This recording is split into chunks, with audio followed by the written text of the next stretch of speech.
Hello and welcome to Chairside Live. I'm your host, Megan Strong.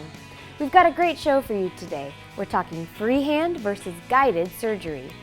One of the most important decisions clinicians face when treatment planning dental implant therapy is whether to adopt a freehand or guided surgery method.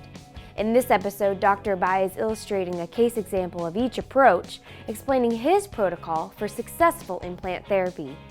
So join us in exploring these case examples, along with the advantages and disadvantages of each technique to help you arrive at an informed decision for your case.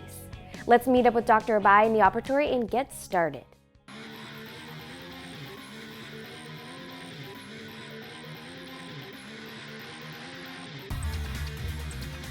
Let's take a look at a guided implant surgery case where a patient presented with tooth number 31, which was missing for a long time. And asking the patient how long it was missing, he stated it was many years. So I took the patient through a cone beam CT scan, obviously a comprehensive exam, and I wanted to fabricate a guide for a guided surgery. This guide was fabricated based on a intraoral scan and a cone beam CT scan. And once we fabricated it, I was able to go ahead and seat it on top of the adjacent teeth. This is what we call a tooth-supported guide, and I was able to go through the protocol of creating the osteotomy. So initially, I want to go ahead and remove the soft tissue, so I'll use a tissue punch, and once I have access to the surface of the bone, I'll go ahead and go through my osteotomy drills. With this system, we're using a spoon and a sleeve to guide each one of our drills. So we'll go step by step in order to create the osteotomy. So each one of these steps is very important because each drill is in order, and you want to go through each one of these drills within that order in terms of creating the osteotomy, so you can have a very nice and clean site to place your implant. So step by step, we'll go through our pilot drill and eventually widen and deepen the osteotomy to the point where we can go ahead and deliver the implant. In this scenario, I went ahead and utilized a Han implant to place for our patient. And once the osteotomy is created, I can actually go ahead and connect the implant to what's called an implant mount. The implant mount allows us to deliver the implant through the surgical guide.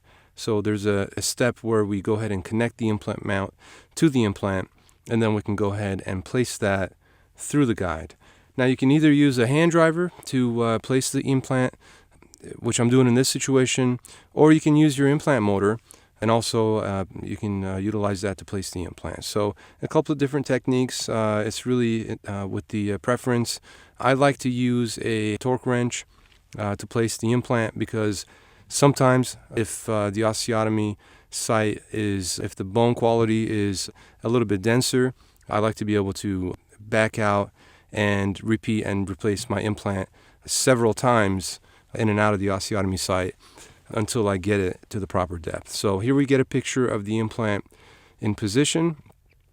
And once the implant is in the correct position, I'll go ahead and place a healing abutment. Healing abutments come in different heights.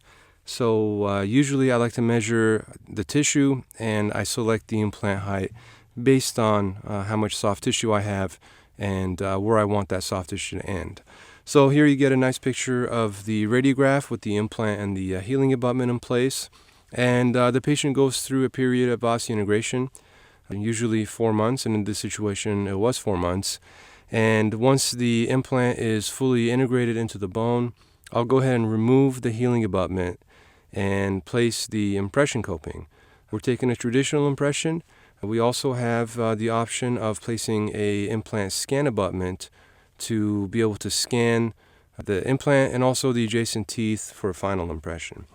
This method here, we're utilizing the traditional medium body for the implant and the soft tissue and the adjacent teeth a little bit. And then I'll go ahead and pick everything up with heavy body impression material.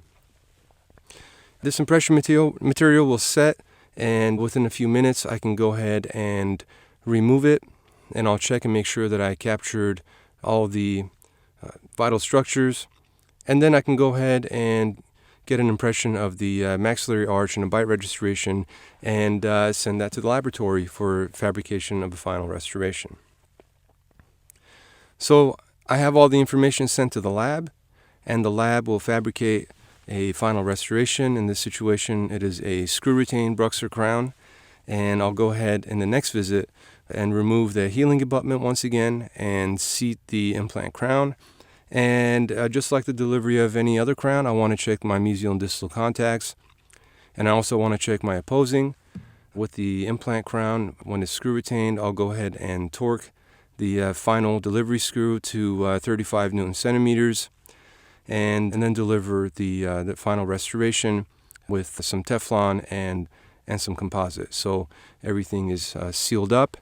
And then I'll go through and I'll check the occlusion one more time after my assistant cures the composite on top of the implant. So here we have a nice before and after picture with the guided surgical protocol and delivery of the final restoration.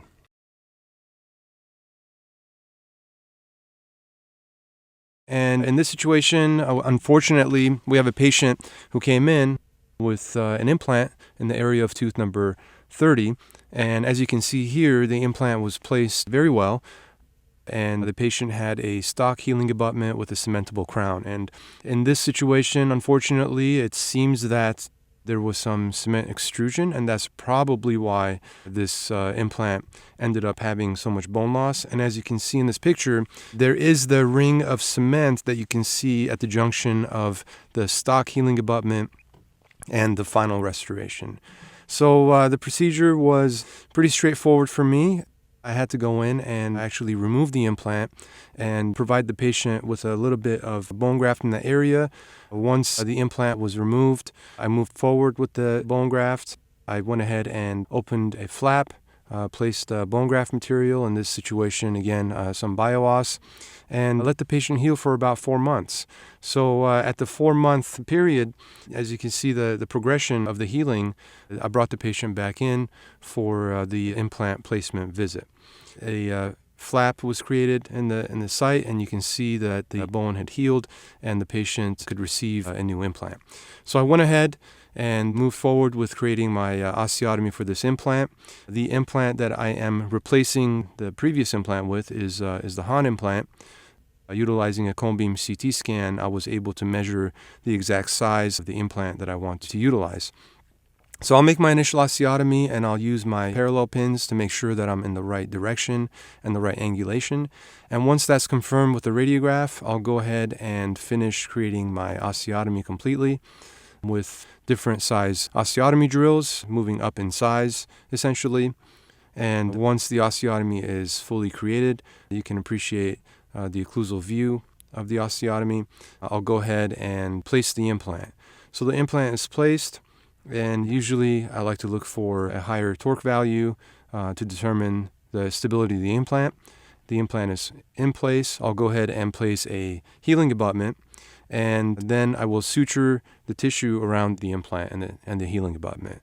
And again, essentially, I'll go through a period, and I'll wait about 3 to 4 months before bringing the patient back in for a final impression.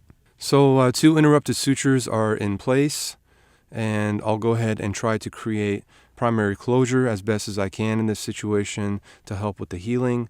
And again, a series of occlusal pictures shows you the healing process over time. And once the implant has gone through a period of osseointegration, I'll bring the patient back and remove the healing cap or healing abutment, and I'll seat the impression coping. And again, at this stage, I'll have my assistant take a radiograph to confirm that the impression coping is seated properly, and hopefully it is, and I'll go ahead and move forward with the final impression. Usually I like to utilize a medium body polyvinyl siloxane material and then pick that up with a heavy body. The reason I don't like to use light body, again, is because of the movement of the impression coping and the implant analog within the impression. So I want to make sure that I have a more solid material, stronger material to hold on to the impression coping. So once I send that to the laboratory, in this situation, I prescribed a Bruxer anterior actually. So this material is the Bruxer anterior block, and it was milled right here at Glidewell Dental Laboratories.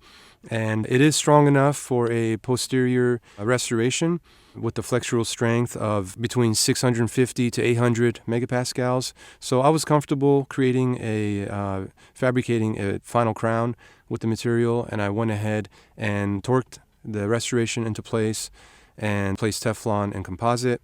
And I'll go ahead and check the occlusion and make sure that I have the crown out of occlusion slightly. So there you can appreciate the occlusal and buccal view of the restoration and the final radiograph of the implant in place. If you'd like more information on the Han implant, please visit our website, and there is a lot of educational information on the implant and the utilization of different dental materials such as the Bruxer anterior restoration.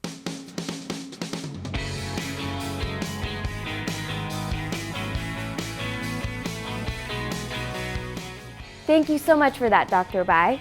And if you have any questions about what you saw on today's show, or any other topic in general, write to us at chairside@glidewelldental.com.